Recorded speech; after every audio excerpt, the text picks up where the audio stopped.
standing there at the back. Please come here, there is a lot of space. आराम से बैठ के सुनिए ना, काहे को खड़े हैं आप? ये स्टेज पे भी बहुत जगह है, कर लीजिए.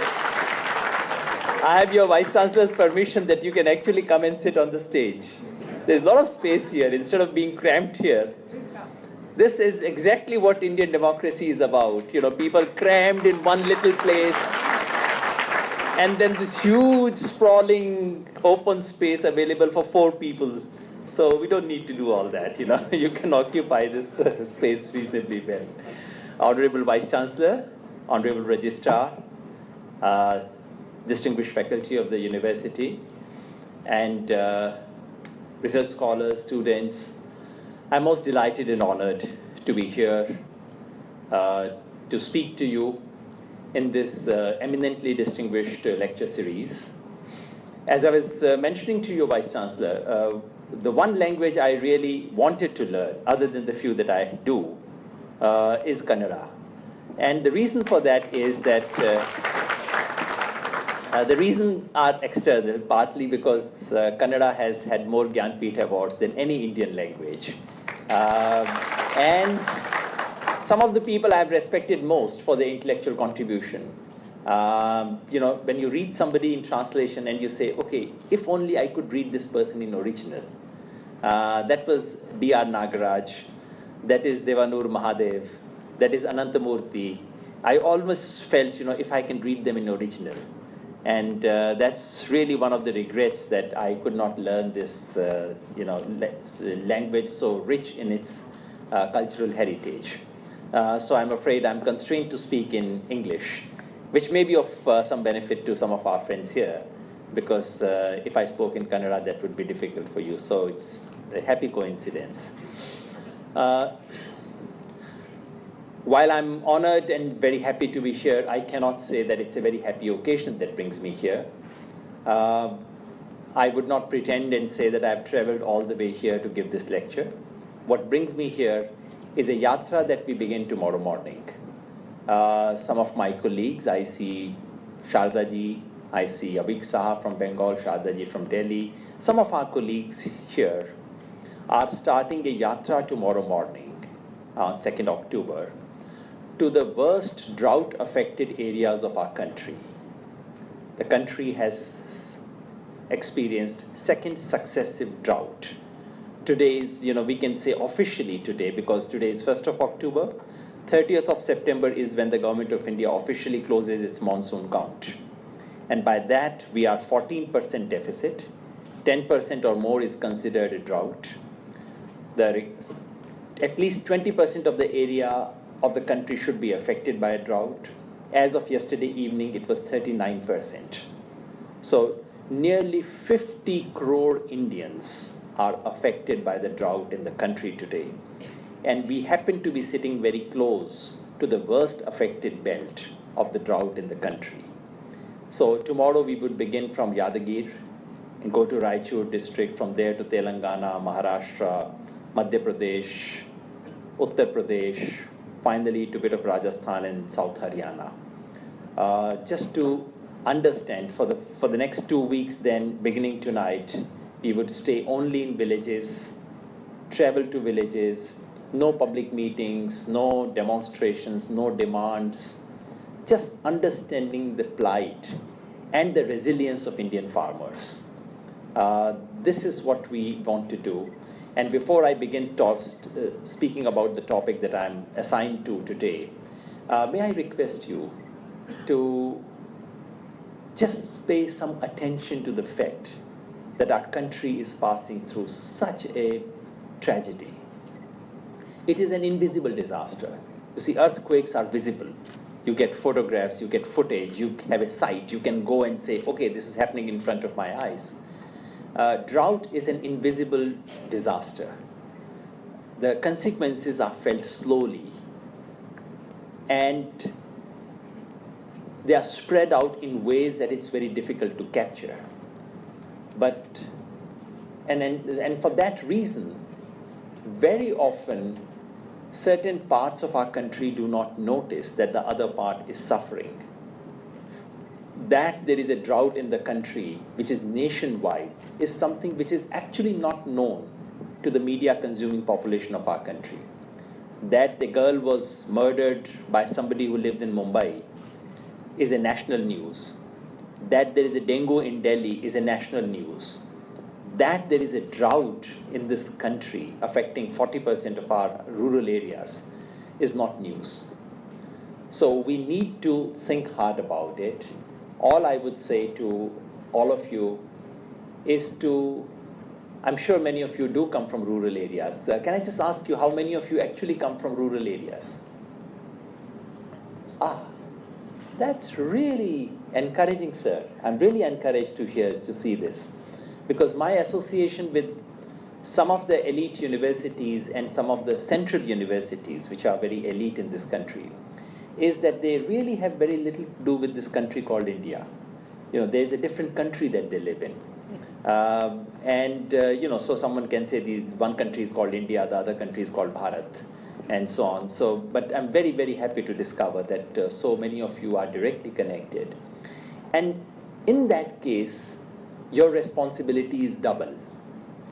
People like us who have some connection to rural India and who have some opportunity to come to these places where English language is spoken and which is called intellectual areas of the country. We have double responsibility of translating the pain and difficulties, the experience of rural India into the language of social sciences, the language of academia, the language that is understood by the rest of the world. So I would really appeal to all of you to try and understand that. You are from rural areas, go back, write about it.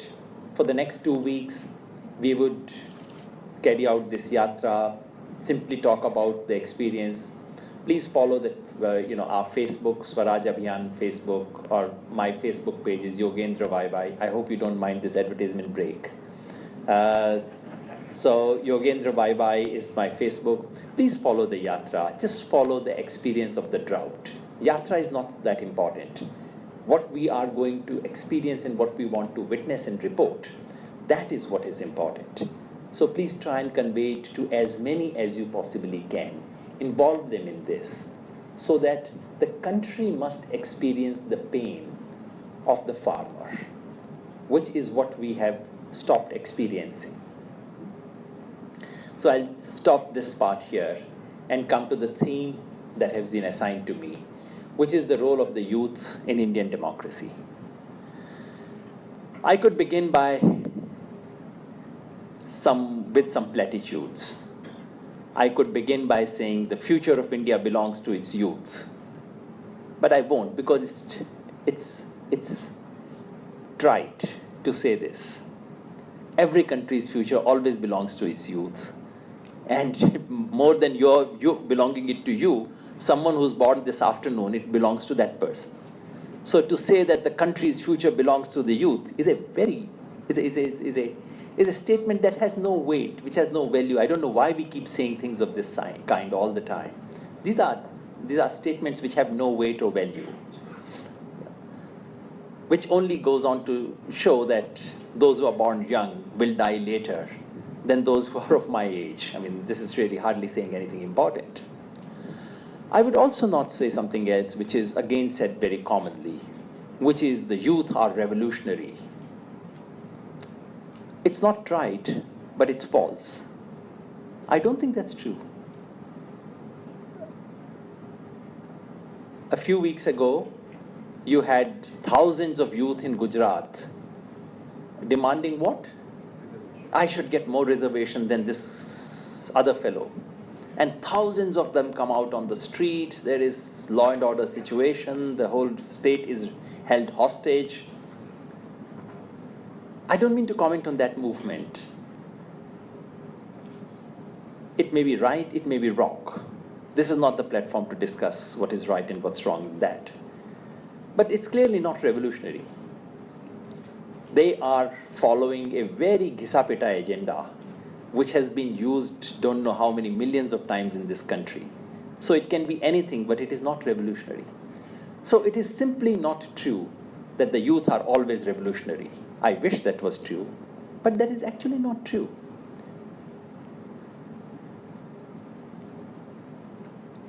I do not mean to say that youth cannot be revolutionary. All I'm saying is, let us get rid of these very routine, silly statements which are made by anyone who gets onto the stage and says, okay, I see a lot of people with black hair, so let me try and say some nice things to them. I wouldn't do anything of that kind.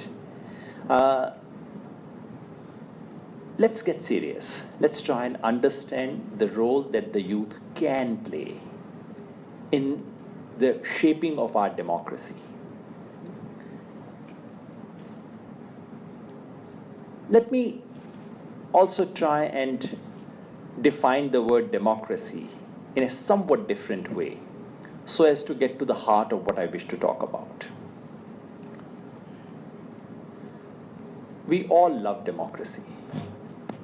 If I were to have a poll in this room right now and say how many of us think democracy is good, I'm sure everyone would raise their hand. Democracy is the sacred cow.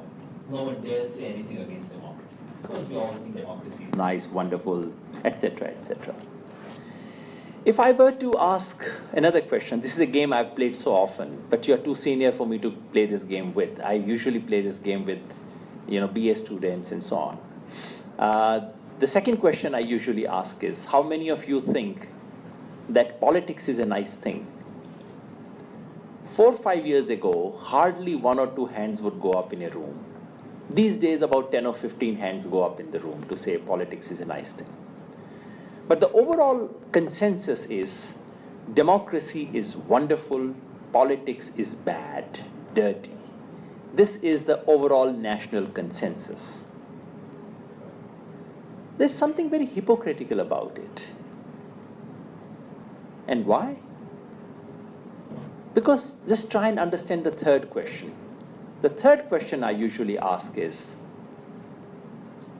can we have democracy without politics? Just think hard about this question. We don't normally think about it. We keep saying democracy is lovely, politics is very bad, but we don't actually try and connect the two and say, can we have democracy without politics? Can we imagine a country which is vibrant, thriving democracy and where there is no politics? We can think of countries where there is politics but no democracy. That is possible. In dictatorships, during monarchies, and everywhere, there is a lot of politics, but there is no democracy. But can we think of democracy where there is no politics? Nahin, na? It's not possible. It is inconceivable to have democracy where there is no politics. Now put the 3 things together. Democracy is lovely. Democracy cannot exist without politics. Politics is bad. How can we possibly say 3 things together? There's something deeply hypocritical. There's something deeply wrong. I mean, if someone were to put these 3 things together, then it would simply make no sense. So what has happened is that while loving and worshipping democracy, we have abdicated the responsibility of actually running democracy by running down politics. Anything that goes wrong, we say this is politics. So if tomorrow in Indian cricket team, you find a player who doesn't deserve to be in the cricket team, you would say, oh, there's politics in cricket. So whatever is bad, whatever is dirty, whatever is not proper, whatever is normless is called politics. And we want to distance ourselves from it. So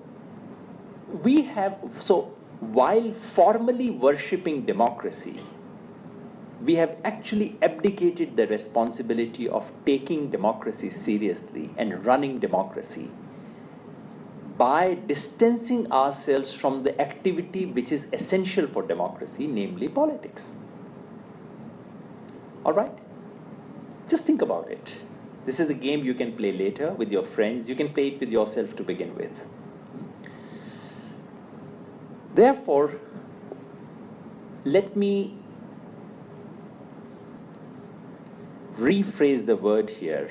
So the moment I speak about role in democracy, I would speak about democratic politics, because I cannot think of democracy without politics. So I want to think about youth and their role in politics, because that is what I know in university lectures, especially in the distinguished lectures, we find it somewhat odd to say youth and politics. Pata nahi aake kya bol jayega. So this is a nice title. But what I'm going to talk about is youth and politics, because that is what is the connection between youth and democracy. What is politics? We find various definitions, and I don't mean to argue that the definition that I offer is more true than others, because in the last instance, there is no true or false definition. Definitions are about usage. How you use a word and what you put in that container is all that definitions are all about. But think of what is politics. To my mind, politics is, let me say that in Hindi. I wish there was a way of saying that in Kannada. मैं हिंदी में कहता हूँ कि शुभ को सच में बदलने की जिद का नाम राजनीति है. शुभ is something beautiful, an ideal, a norm, a dream. उसको सच में बदल, to convert that into the real. It's a job of a poet to enable us to see our dreams more clearly than we are able to. But it's not their job to then realize that in reality, to make that real, to convert them into a real entity. The task of politics is to convert our dreams, our ideals, into real living experience. So, a politician is someone who says, this is not impossible, this is not just a dream. Before I die, this will become a reality. That is, this audacity is what politics is all about. And what it does, why do I call it politics? This might sound a strange definition of politics. The reason I say that is, politics is about changing equations of power. In smallest to the biggest of things, there is a settled equation of power, and any change in that equation of power is what politics is all about. And changing that equation in a desired direction is what good politics is all about.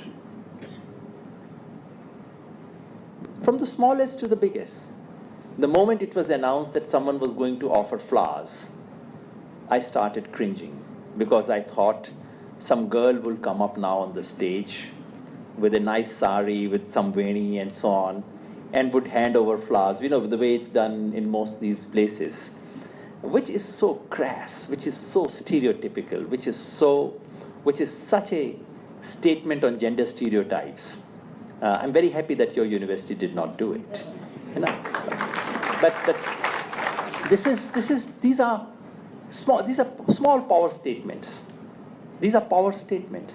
These small things define what a woman should do in a university space. She's not a person with her head. She's someone there for her looks. This is what these small statements define what it is to be a woman. So from the smallest to the biggest things, there are power equations written into our everyday existence. What clothes we wear, what language we speak. I know Kannada, you know Kannada.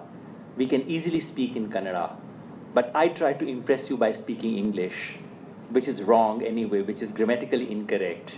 But we both try to impress each other by speaking in English. Now that's a little power game happening here. So these are all power games. And most of just remember one thing. All the jokes in the world are about power. Whatever, much of the comedy and humor in this universe is written into that are equations of power. So many of the jokes are about persons or communities which have just come from rural areas into towns. So many of the jokes are about that. And why? Because there is an unequal equation of power written into this. So many of the gender typical roles, jokes, are about situations where women happen to do something which they don't routinely are expected to. So much of jokes are about power equations. Our everyday life is woven with power equations. Any attempt to change that power equation is politics. So from somebody standing up on the stage and saying, I may be able to speak in English, but I speak Kannada much better, and you understand Kannada much better, so why don't we speak in Kannada? That to me is a small but beautiful instance of politics. I'm not saying one should impose Kannada on friends who may not understand it. That would be a bad instance of another kind of imposition. But from our dress, to our food, to our speech, to our language, to everyday gestures, to what we do when someone walks into a room, it is woven with instances of power equation. We can take it beyond this. And the simple point I'm trying to make is politics is not merely the exercise about who becomes chief minister or prime minister. Politics is not merely an exercise about who forms a political party, who organizes a rally with 15 or 20,000 people. These are more visible instances of politics. But much of the political transactions take place in the less visible domain. And that is where politics begins to make a difference. So politics is woven in everyday texture of our life, and that is what we seek to change. So politics in that sense is about challenging what is taken for granted. Things which are simply assumed to be normal are changed. 100 years ago, women sitting in a hall like this would have been considered very, very odd. It was not prohibited, but it was very odd. Today, thankfully, in this room, we would have, say, about 20-25% women, and it doesn't look that odd. And it's not, I notice carefully, it's not that all the girls are sitting in one corner of the room. Things are changing. I can see a somewhat healthy mix, though there is a bit of a pattern, but there is some healthy sprinkling and mix. Things are somewhat changing. So what is taken for granted is being challenged in small and big ways. That is what politics does. What about youth? What does it mean to be youth? Unfortunately, we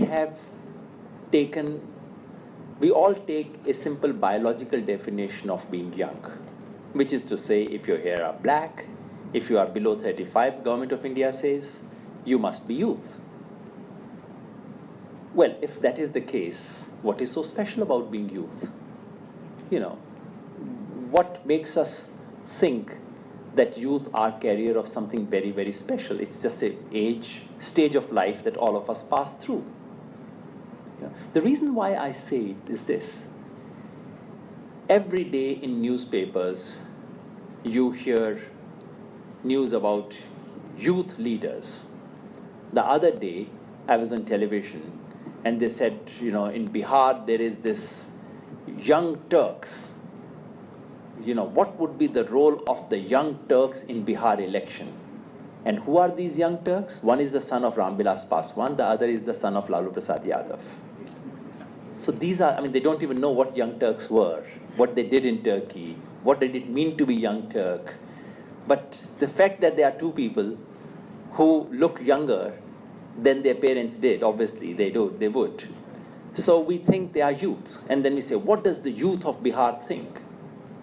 I said, but what makes them representative of the youth of Bihar? What is so special? In fact, if anything, both of them represent a very, very old politics of Bihar. It is not. So the point I'm trying to make is to a simple distinction between biological age and what you represent in politics. If being youth is just being biologically young, then there is nothing special about being youth. We should not think of all these great attributes of the youth. Then it's a matter of simple life cycle. Older people will pass on. In our country, they take a little longer to pass on than other countries. But eventually they do. Finally age and destiny catches up with them. They go upstairs and other people come in. What is so special about this cycle? But by youth we can mean something else. And that to my mind is the only exciting thing about being youth. Youth is also something which is defined not in terms of biological age, but in terms of the youth can stand for newness of ideas, fresh ideas, a certain resolve and determination which refuses to accept older boundaries, a certain openness to new experimentations. So in this sense, youth stands for newness, freshness. If you now combine the two things I'm saying, I had defined politics and I'm now defining youth. To my mind, politics is about unsettling, changing, transforming the existing equations of power by looking afresh, by refusing to accept pre-existing equations. And to my mind, youth is about taking a fresh perspective. Being youth is to say, this thing may have been accepted for the last 200 years, but why should I agree? Why can't I take a fresh look?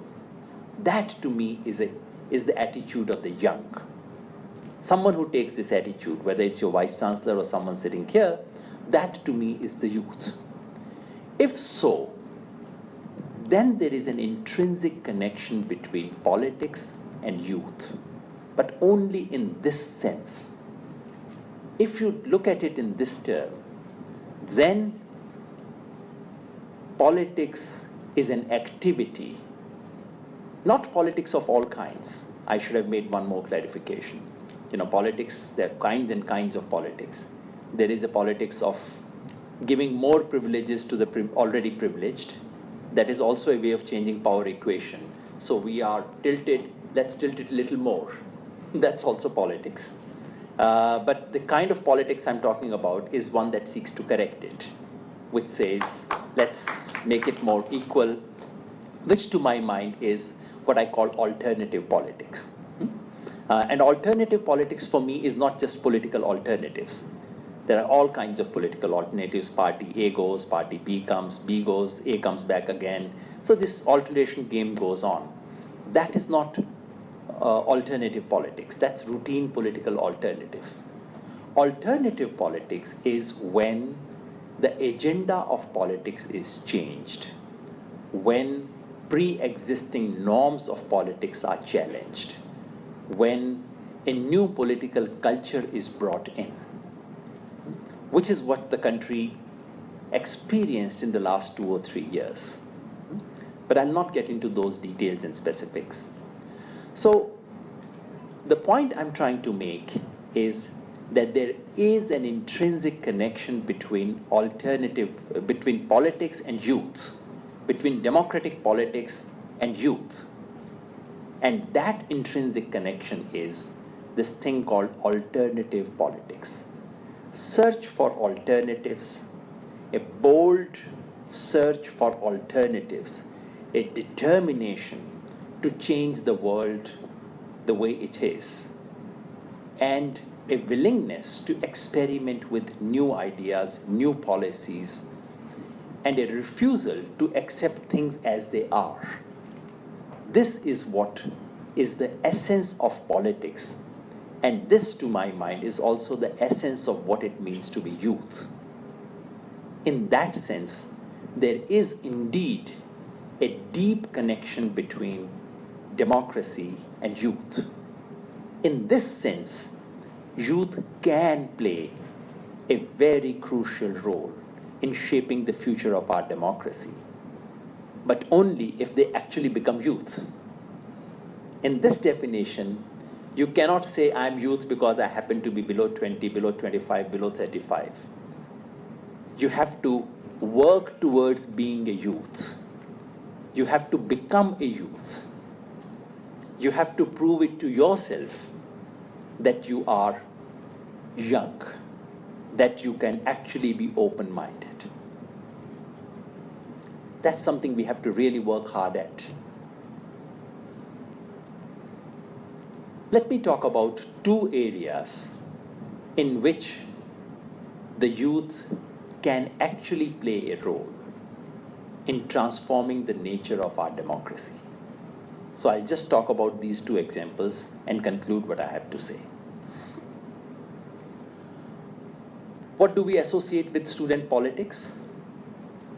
I must say, I don't know what is the situation of your campus, so without knowing, without knowledge, without prejudice, let me say I'm a strong votary of student politics.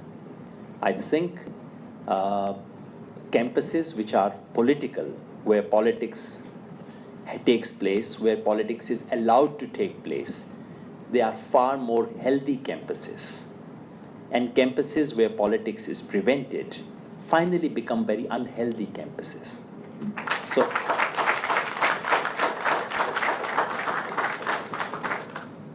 chalo, kuch to taali mili na, acha hoga. Let me try and now temper the enthusiasm by saying, what should student politics be all about? Can student politics be about getting your examinations postponed? Getting your, there should be a fourth chance for reevaluation or something, I see more laughter now coming from teachers' side. Unfortunately, we have reduced student politics to not only things which are very small. I mean, there's a double problem in student politics.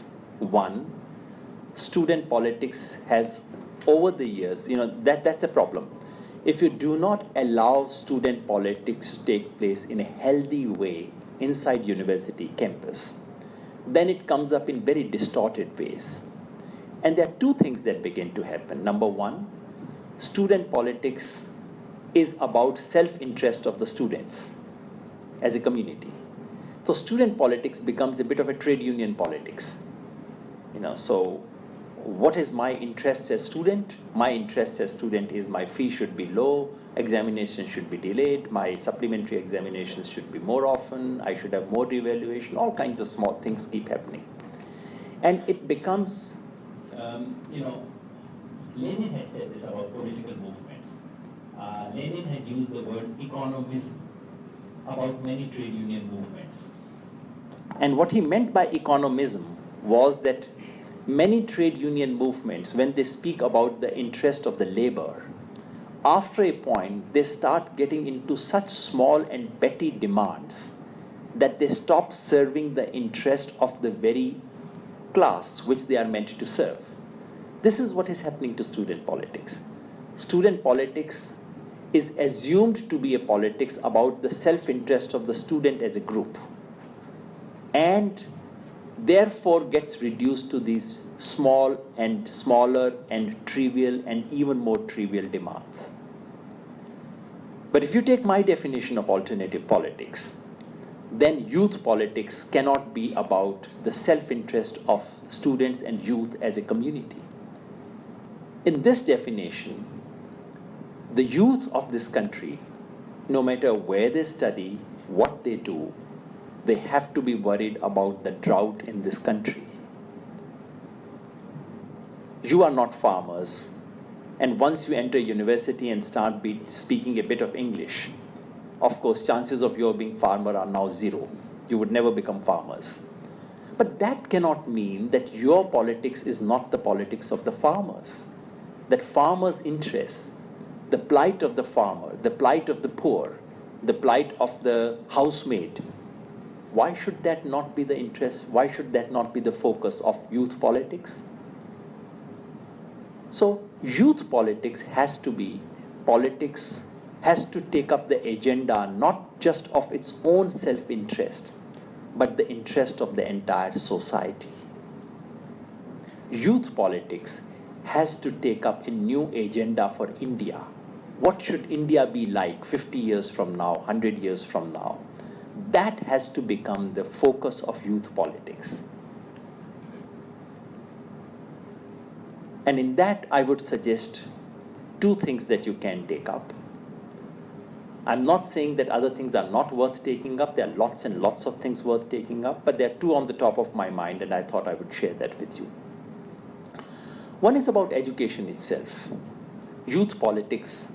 I mean, if youth want to make a difference to democracy in this country, education system is one of the key things that youth politics must be concerned about. When we stand on podium like this, we say wonderful things about education system. Education is about what? Tamsoma Jyotirmay, light, enlightenment, all kinds of wonderful things we talk about education. In reality, what does education system do in this country? Allow me to be blunt. I think education system in this country performs three functions. One, it is the most effective channel through which one generation's inequalities are passed on to the next generation. Which is to say, this is the most effective disguised instrument for ensuring that rich man's son remains rich and the poor man's son remains poor. This is the principal function education system performs in our country. For transfer of intergenerational inequalities, more than property. Property could be the root cause, but the principal mechanism through which the transfer takes place is education, especially higher education.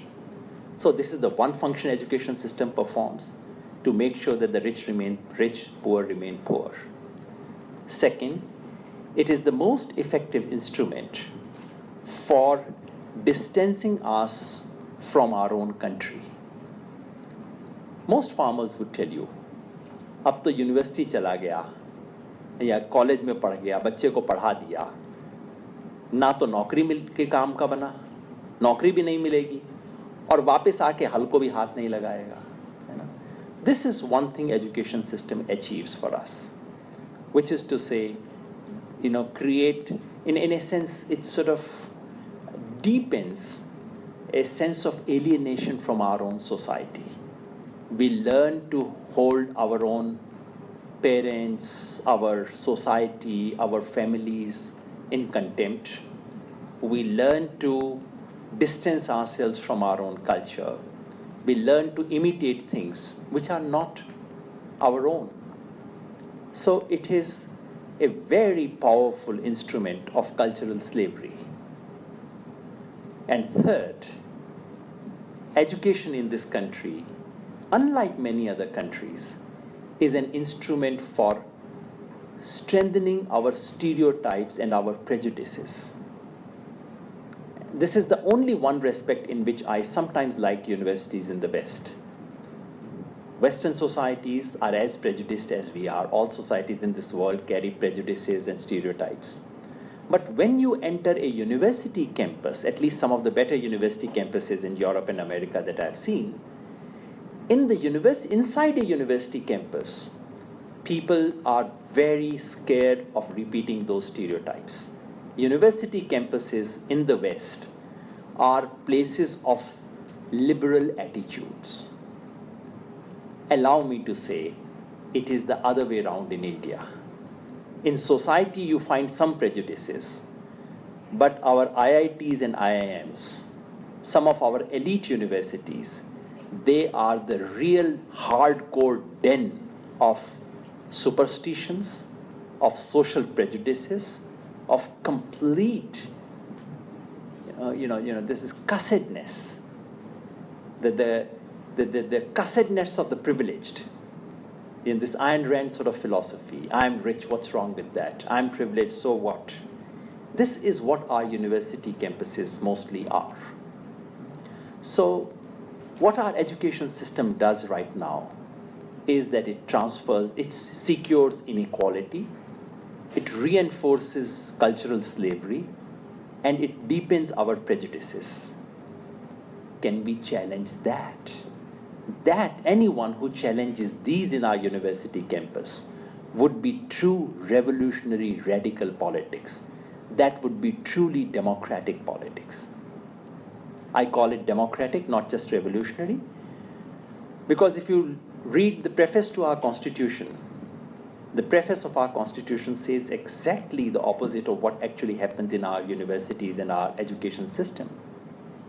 So, challenging the inequalities of our education system, challenging the mental slavery of our education system, and challenging the reinforcing of prejudices in our education system.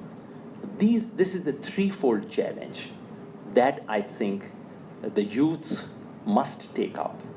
And if you do, that would make for beautiful politics. That would make for a politics which is truly democratic in its content.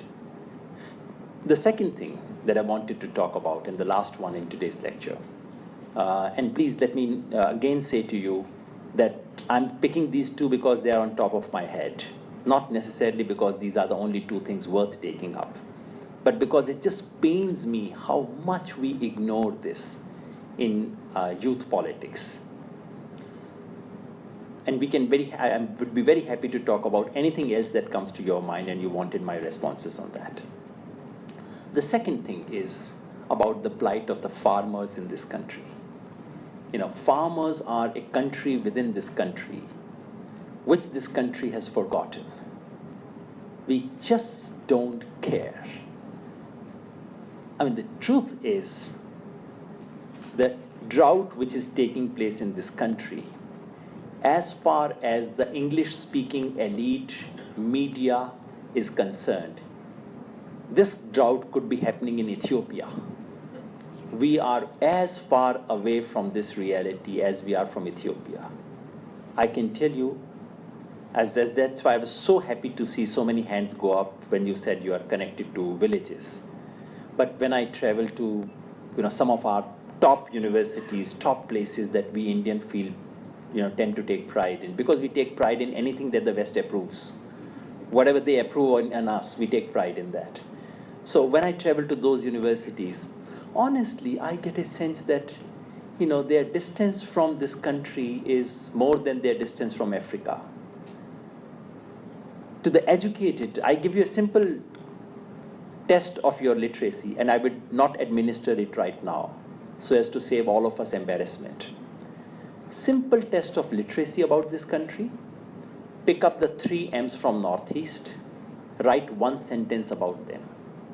Manipur, Meghalaya, Mizoram. Please write one sentence about each of them. Don't mention the name of the capital which you had learned when you were in school. Write one meaningful sentence about each of these 3 states which distinguish them from each other. If you know these 3, I would say you are literate. If not, please give your education system a thought.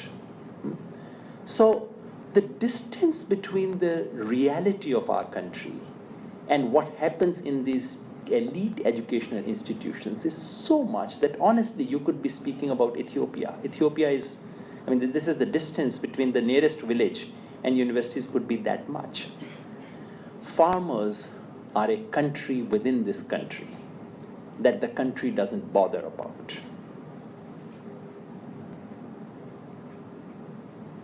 The National Sample Survey of the country, this is official statistics. What is the average monthly income of a farmer in this country from cultivation? Any guess? These are official statistics about 1.5-year-old.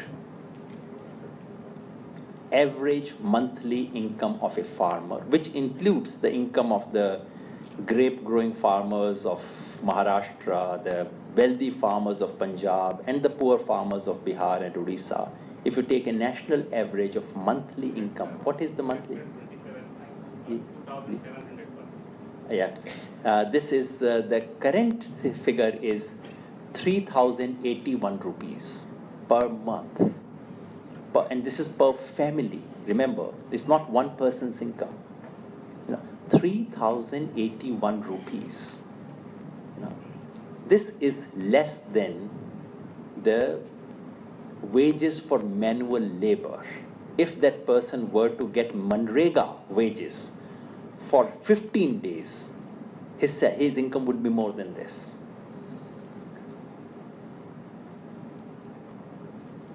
The officially specified support price by the government is less than the officially determined cost of the crop. These are both official statistics. For 8 crops out of 22 for which the government of India announces minimum support price, and minimum support price is a price to say, we would not let your crop be sold cheap. The government of India promises you, we will give you at least this much. And that minimum is actually less than what the government of India officially says is the cost of cultivation. This is happening in your own country.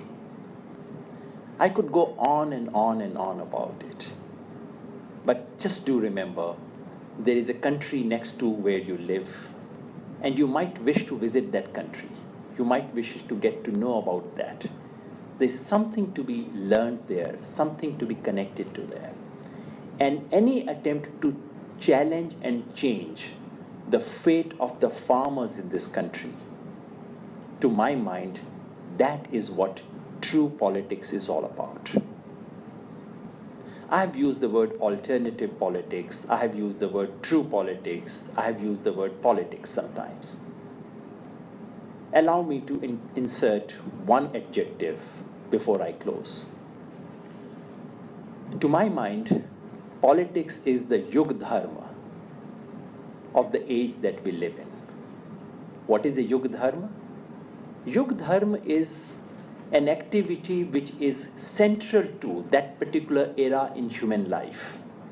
500 years ago, you had all these religious reformers, Nanak, Kabir, Dadu, everywhere. So in that sense, religious reform, the age of saints, that is the most happening activity in that period of human life. That is the Yogendra. 150 years ago, you talk about Raja Ram Mohan Roy, you talk about all of the social reformers. Social reform is the Yogendra of that time. You don't talk about politicians of that time. We don't even remember who they were. Politics is the Yogendra of the time that we live in. The last 100 years, maybe the next 50, maybe the next 100, maybe the next 25. Politics is not the Yogendra of every age, every society, every country. Politics is certainly not the Yogendra of US of today. Politics is not the Yogendra of Europe today. Politics happens to be one of the things that happens there. The most happening place in those societies is the economy in so many ways. But in our country, politics is the Yogendra. Politics is where the future of our society is being shaped. Not just the future of democracy. Future of democracy is shaped in most societies by politics most of the time. But politics is where the future of our society, of our collective being, of our nation is being shaped. This is why politics attracts some of the worst scoundrels in our country. Because politics is the most happening place, the happening place invites the biggest thugs, biggest scoundrels, biggest cheats, all of them come to that. And that is why the most creative, the most truthful, the most honest must also come there. That's why saying politics is dirty is such a dirty statement.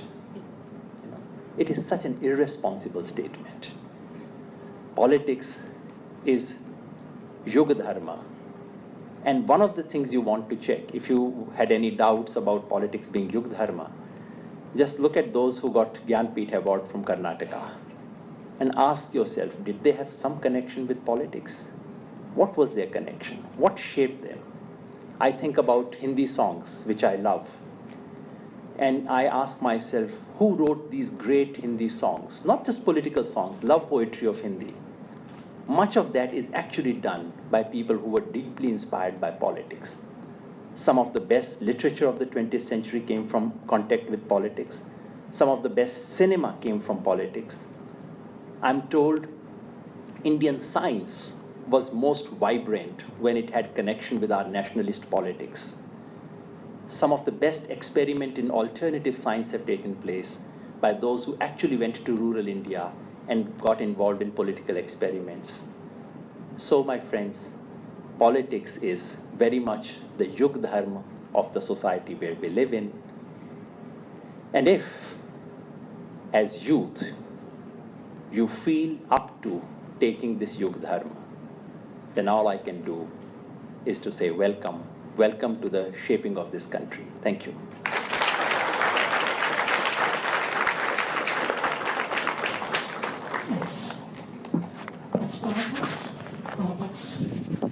Yes. That's